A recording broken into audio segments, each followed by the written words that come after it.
Ternyata ini rahasia Ustadz Adi Hidayat bisa hafal posisi ayat dalam Al-Quran. Saya kemarin di Bandung dengan Agim. Sampaikan.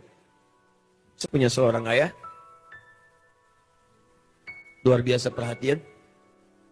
Beliau mengajar di musola kecil. Saya dibawa dalam pelajarannya.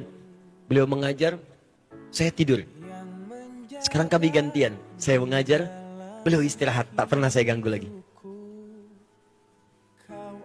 Kalau pulang, itu digendong, Pak. Bu. Sampai ke rumah.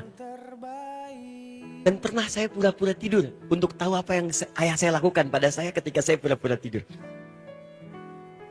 Dijaga. Sampai rumah ditidurkan, saya tertawa. Ketika itu apa yang terjadi? Bukan marah, tapi mengajak bercanda. Sampai kami tidur. Tiba waktunya saya masuk pesantren. Ayah saya sudah komplikasi.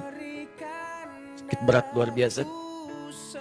Terbaring lemah di rumah sakit. Untuk bangun pun sulit. Saya dipanggil mendekat. Saya pikir apa yang mau dikatakan. Tiba-tiba memeluk saya dengan erat. Samping ibu yang hadir belakang saya waktu itu. Beliau katakan satu kalimat yang sampai saat ini masih membekas dalam jiwa saya. Beliau katakan, "Nak, mohon maaf. Apa nggak bisa nganter ke pesantren?"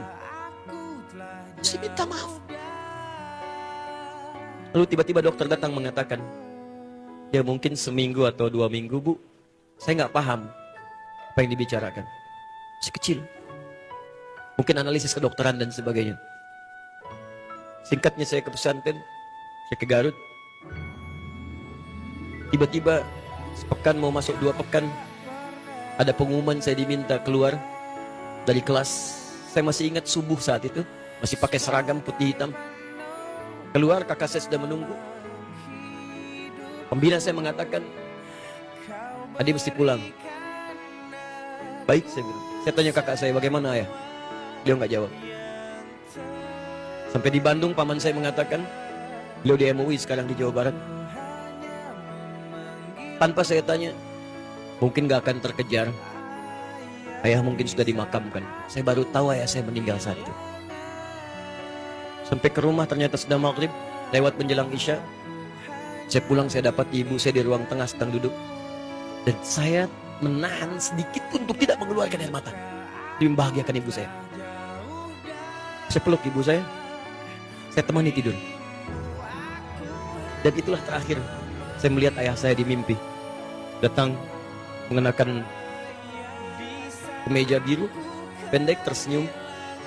Kemudian berikan tangannya seperti menengahi kepada saya. Lalu pergi.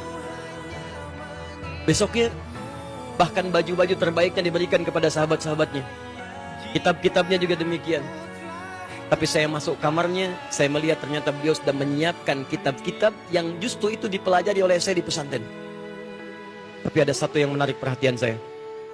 Itu mushaf berwarna biru yang diwariskan oleh ayah saya, ditimpan di tempat yang tertentu. Saya bawa mushaf itu keluar ke ruang tamu. Di satu duha saya menghadap ke arah kiblat.